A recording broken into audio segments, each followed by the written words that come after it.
Hi, Peter Boolkah here, and welcome to today's edition of the Transition Guy. Joining me in the studio today is Ira Wolfe, author of the best-selling book, Recruiting in the Age of Googlization. Welcome, Ira. Hey, thank you, Peter. I hope you're doing very well in our post-pandemic world. The reason I wanted you on as a guest today was we're saying that you said, you've seen this coming 20 years ago.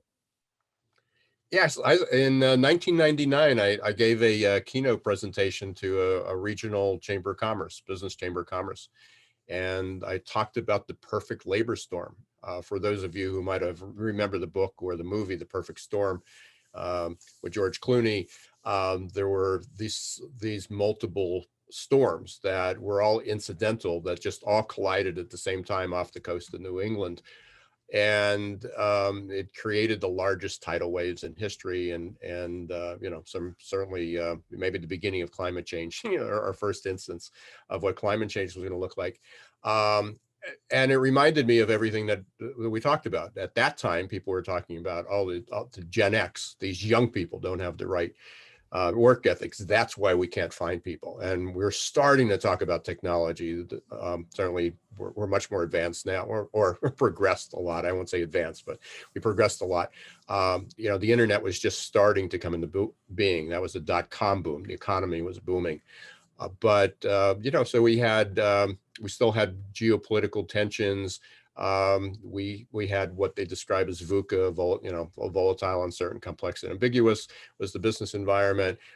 We had more women coming into the workplace. Women were starting, again, at least in the US, more women were graduating from college for the first time and becoming masters, getting their masters, advanced degrees, doctors, attorneys. More women were entering that workforce, that part of the workforce, than ever before. So there were all these dynamics, and they were all colliding at the same time, and creating a labor shortage. And it wasn't necessarily a labor shortage, but it was changing the dynamics in the workplace. So we talked about this perfect labor storm of being, about 10 or 15 different factors that are all converging simultaneously that would permanently impact who got educated, how the people got educated, what skills we're going to need. And then also that in the background, the world was just evolving so much faster. And we can't even imagine what it is. There was a statistic, something that I talk a lot about adaptability and how quickly things are going to change. And one of those is they talk about the paradigm shifts. And if you are 40 years old today, by the time you are 60, the world over the next 20 years will change 4 times faster than it did before. So what used to take a year will now take 3 months. That's quite scary. Yeah, so everything that we experienced in 2020 will now occur in 1/4 of a year. Yeah. And if you're 10 years old, by the time you're 60 years old, it will actually be 16 times faster. So what occurred in 2020, the events of 12 months in 2020, will now occur at the rate of 3 days. And I think most people would welcome a 3-day pandemic as opposed to a 1-year pandemic. Right. But the challenge is what happens after that. It's assuming that it's the flu and we got sick for 3 days. And on the other side of that, we recovered and the world is still the same. What the exponential shifts means is that the world we woke up to is sort of like Rip Van Winkle. And instead of being 20 years asleep, it's 3 days of sleep, but the world we woke up to it was like we were dreaming. We enter into this new phase, and whether that's exact or whether that's how that happens, but things are going to change fast. Yeah, and what's quite interesting is that everyone predicted that with all the lockdowns and everything, there'd be a huge amount of businesses going to the wall, which still could happen because a lot of businesses have been kept afloat because of huge generous government grants and subsidies, which are starting to be scaled back. But even as the economy now is starting to unwind, my clients all speak about the fact that they still, to this day, are struggling to get access to good people.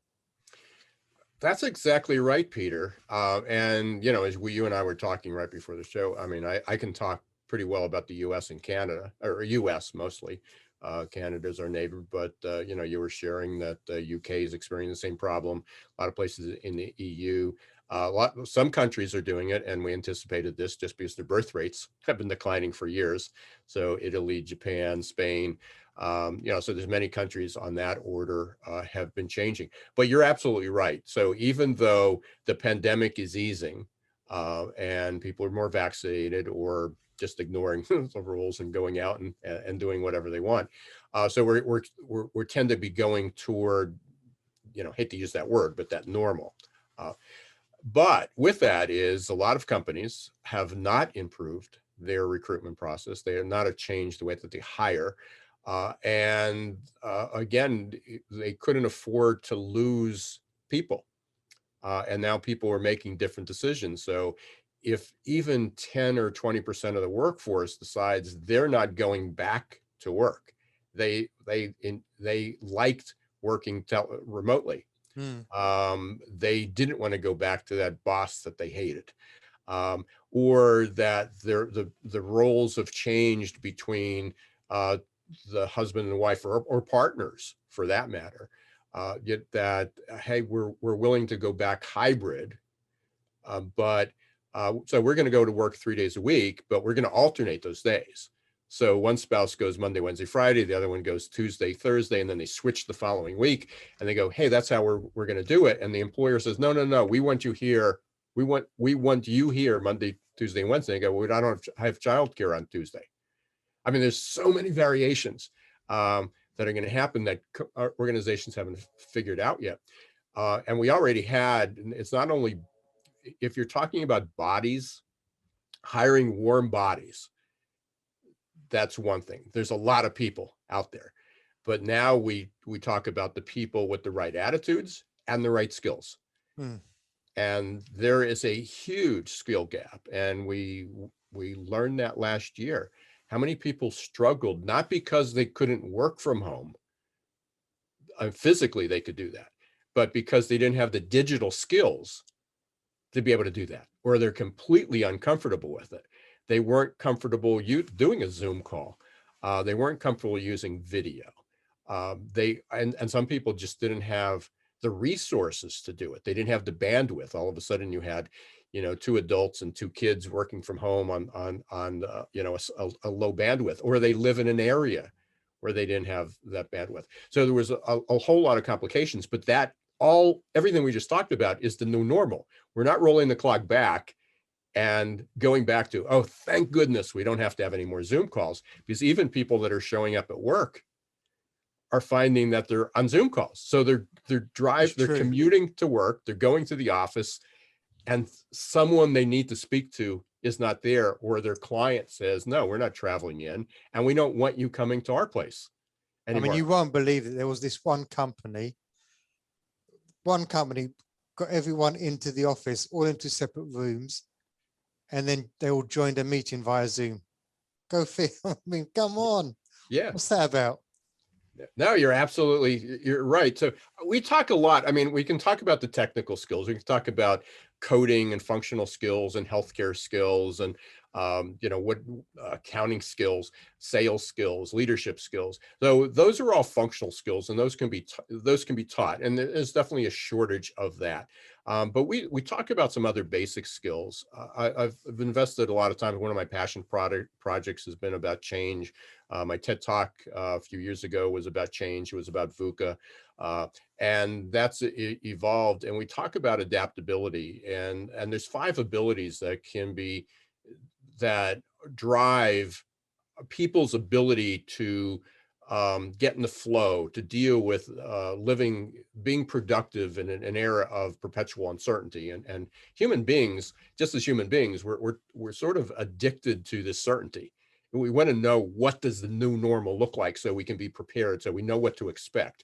And that's pretty much just a fairy tale anymore. Like the Easter Bunny and Santa Claus. Hate to break the news to people, but normal is sort of falling in that category. So we have to have people that are going to become more comfortable. And I know grit and resilience is thrown out there, as skills that people need to learn to develop. And grit, is that perseverance. It's just that endurance. It's just forging ahead. And resilience is the ability to emotionally recover. And people do need that. And a number of people have demonstrated both. The problem is that doesn't allow you to change. That doesn't allow you to adapt. It just allows you to continue going or come back to where you were. So one of the things, the additional abilities is a growth mindset, is having a more positive outlook. How can we get people to look at change, embrace change, or at least get more comfortable with change, that they have a more positive outlook for it. Mental flexibility is, we're going to live in a world of ambiguity and paradox for a long time. I describe that as mental flexibility is the ability to hold two opposing thoughts in your head at the same time. Watch CNN, MSNBC, and Fox Fox News News. Yeah. simultaneously, and not get angry, but listen and hear what they're saying and somehow make sense of that. That's certainly a skill. But the one that was most interesting was, it was a skill identified as unlearning. And everything I'm talking about was done through research. There's documentation to say these are the 5 skills that people are going to need, and it will impact that performance. And organizations are really struggling on this, because people want to go back to this normal. We want a guaranteed wage. We want to show up for these hours, and businesses saying we can't do that. But unlearning was, undoing your old behaviors. What do we need to change?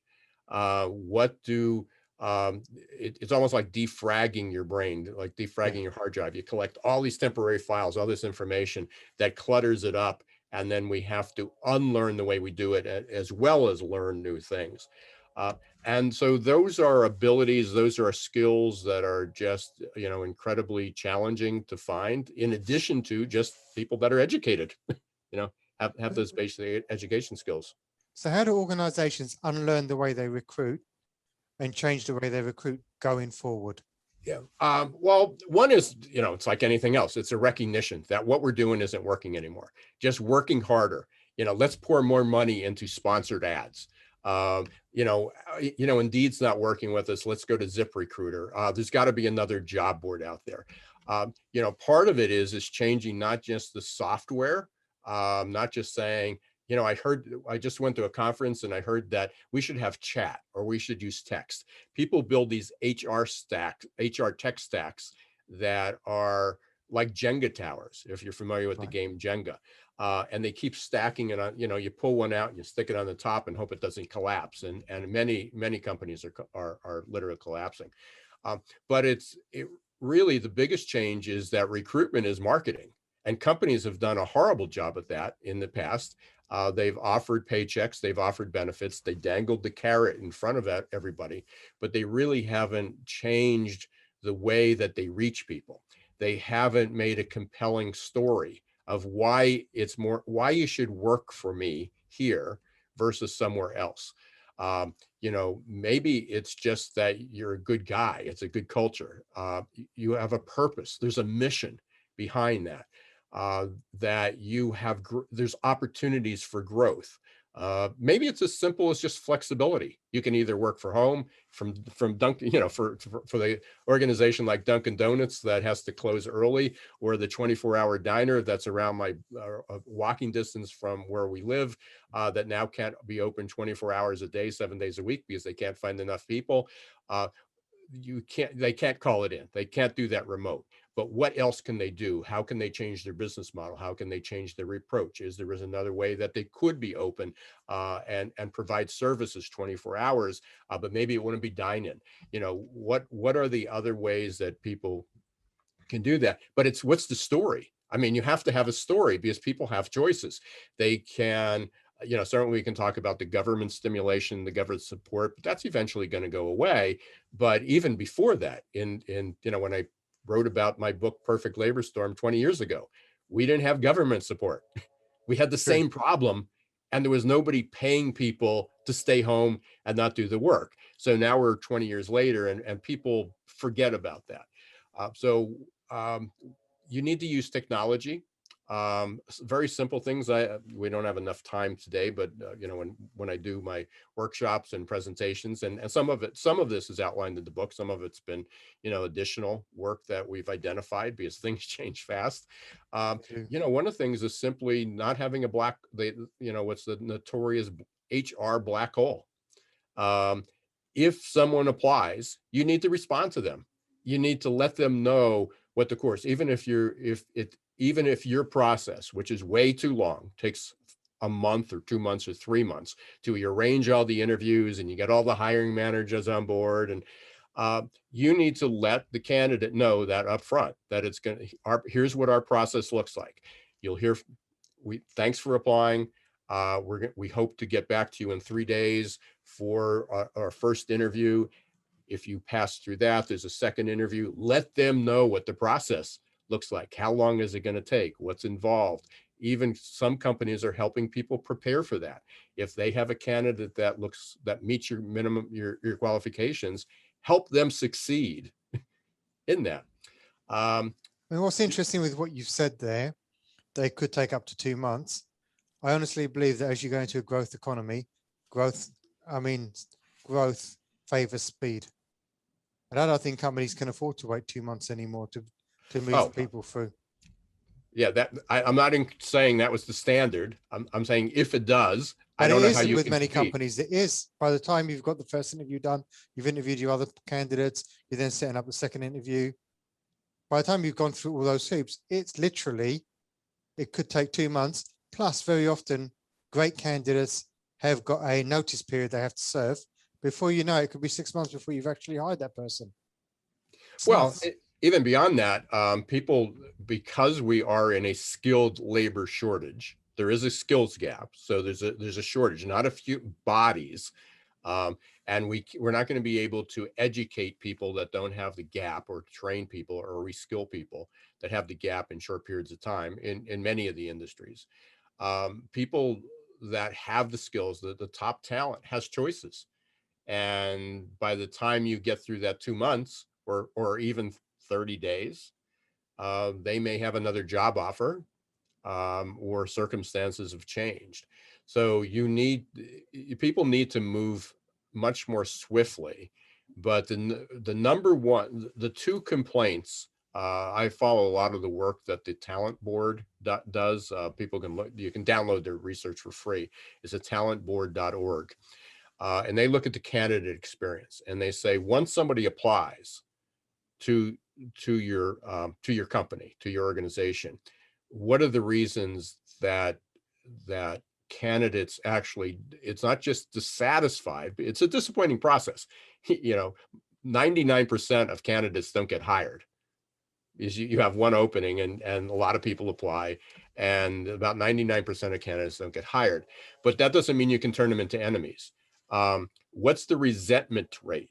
And despite all the technology, everything we knew from 2016 to 2020, prior to the pandemic, the candidate resentment rate increased 40%. That's huge. 40%. And resentment's a strong word. Resentment is not just, oh, I'm a little unhappy. Resentment means I'm going to tell other people what a lousy process this was, or I went through all this work and I never heard from them. But the two biggest complaints was one I just told you, which was that HR backhaul. We never heard from them, never applied to 25 companies, 50 companies, heard from 3. That's very, very common response. The other one, it just took too long. It just took too long. Those were the two reasons that candidates resented. And if they didn't get hired, that's what they shared. So those are things, and that doesn't cost you anything to change. So what would you say? I mean, look, companies are now coming out of the pandemic. The economies are starting back up. And let's face it, they're struggling to get hold of people. They're struggling to get hold of candidates. What would be your top takeaways? What would be the top things you would advise companies to do in order to sort of maximize their success when it comes to hiring good candidates? in a shortage, in a field of sort of where we've got short access to labor? It's got an acronym for it. So it's called REACH. Okay. And I'll give a quick tip. I'll run through it pretty quickly. I can a lot more detail in my book, or if you follow me on LinkedIn or YouTube, you'll there's a lot more updates. So one is REACH is, how do you reach people? You really have to become better at marketing. Um, you know, I don't want to slam Indeed or ZipRecruiter. There's still good sources. You get a lot of people, but top talent doesn't come that way. Is what's your network? Is understand what's the best messaging? How do we reach the group that we want? If it's millennials, if it's Gen Z, if it's baby boomers, whatever it is how do we reach them? And you may need multiple messages. Okay, so there's a marketing component to it. But beyond just advertising, beyond just posting the job, those days are done. You need to engage. That's the E from Reach. You need to engage them, and there needs to be a little bit of a story. We talked about that earlier. What's the compelling reason? What's your what's a, what's it like if I'm applying to your company, Peter? What will it be like for me on the first day? What will it be like for me? What's the managers like? What's my opportunity like? What do I do on a day-to-day basis? What can I learn? So that's reach and engage. The third one is apply.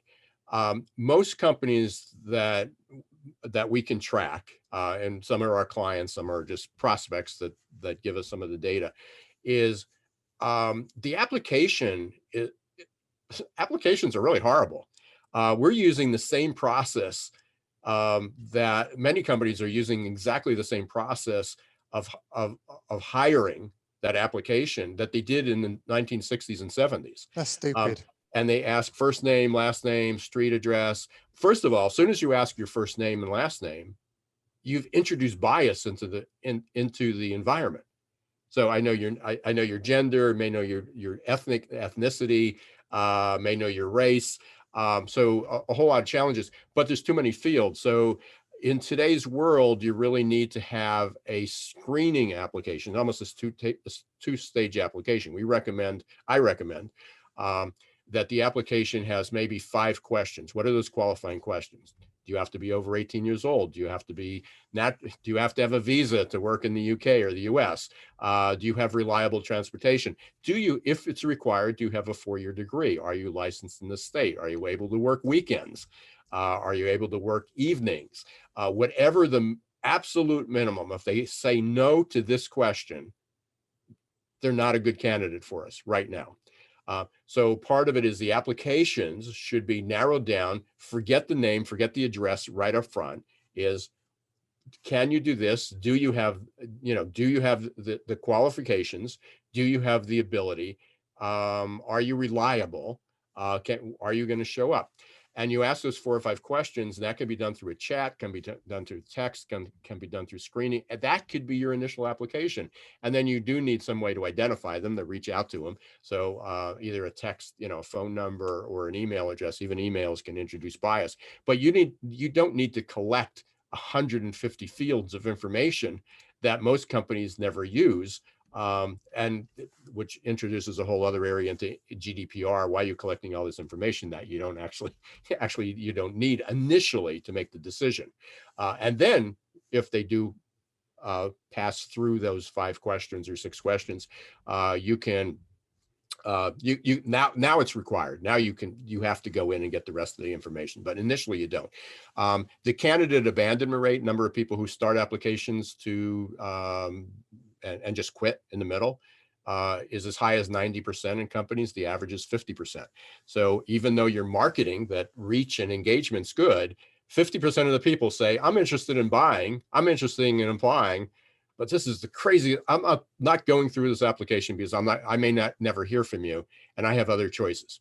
So reach, engage, apply. The other one's conversation, communication. We've talked about that numerous times. Before you should communicate, and after. And then the last part, a lot more emphasis on this, and companies are doing better on it, which is the H is hire. Hiring does not stop for recruiters and talent acquisition and HR when the job offer's sent. It's not like, okay, now we'll get all the paperwork, we'll get that compliance, and then we're done with it. We'll move on to something else. It's the role of the recruiter, anybody in talent acquisition and HR, to ensure that that person's onboarded properly, that they're introduced, that the first day of work, they show up, that people, the hiring manager knows they're coming. They have a desk, they have a computer, they know what they do. Onboarding is no longer just fill out these 25 forms and show up at 8 a.m. And it's been made much more complicated by now we're going to have hybrid workforces. How do you onboard somebody that's remote? How do you engage them? How do you get them to be part of the culture, which is a whole other conversation we can have. How do you develop a company culture with a hybrid or a remote workforce? It can be done, but it can't be done the same way that people did it before. So reach, the 5 things people need to change is reach, engage, change your application, better communication, and better onboarding. The reality is companies are just going to have to get better at this. They're going to have to evolve, and they're going to have to progress. Yeah, and they weren't very good. People struggled before, but there were enough people that had the skills. But if we go back to 2019, we were talking about the same thing. It's not that this was a pandemic induced problem. People were struggling to find people before the pandemic. And now, I know the US numbers are better, but, there's more. We now have more job openings than we had in 2018, which was the peak of, we have 500,000 more job openings than we did 3 years ago, pre-pandemic. And we actually have almost as many people working in those jobs. The unemployment rate in the US is 6.1%. But for college graduates, 4-year degree, not that every job needs that, is under 4%. It's like 3.6%. So the problem is already, even though unemployment's high, unemployment for those skilled jobs, those essential jobs that companies are struggling to hire, there's already a scarcity. And then, frontline workers, people have choices. We have, in our region, we have 5 Amazon centers. And Amazon just announced they're going to hire 75,000 more people. They start at $15 to $17 an hour. It's tough to compete in a restaurant that, and again, I know the US number is better than anywhere else. $2.10 is the minimum wage plus your tips. Well, if people aren't coming in to your restaurant in droves, if you have limited capacity, or some people are still a little concerned, you're not making the tips. You're not making the money that you used to do. So why would I accept $2.10 and less tips to eke out some type of a wage, a living wage, when I can go to work for 3, 4, 5, 6 times that money and get benefits and have opportunities and get trained? And so it's highly competitive. You're right. Companies are going to have to change. So if people want to know more about you, what you do and everything, and perhaps how you can help them, what do they need to do? Well, the easiest way is you can Google me. Some people call me the Googlization guy, but yeah, just Google my name, Ira Wolfe. But you can go to my website. My company website is successperformancesolutions.com. And my personal website's irawolfe.com. I'm on social media. You can connect with me on LinkedIn as well. So I really appreciate the opportunity. Wish you well, and hope everybody stays safe. Well, thank you so much for coming in today and joining us and sharing your wisdom. If anything has resonated with you on today's episode and you want more information, head over to Boolkah.com and get in touch. If you like today's episode, please like it, share it, and subscribe so you don't miss future editions. And most importantly, failing to learn is learning to fail. And please stay safe. Thank you very much, Ira. It's been good having you. Been a pleasure. Thank you. Goodbye, everyone.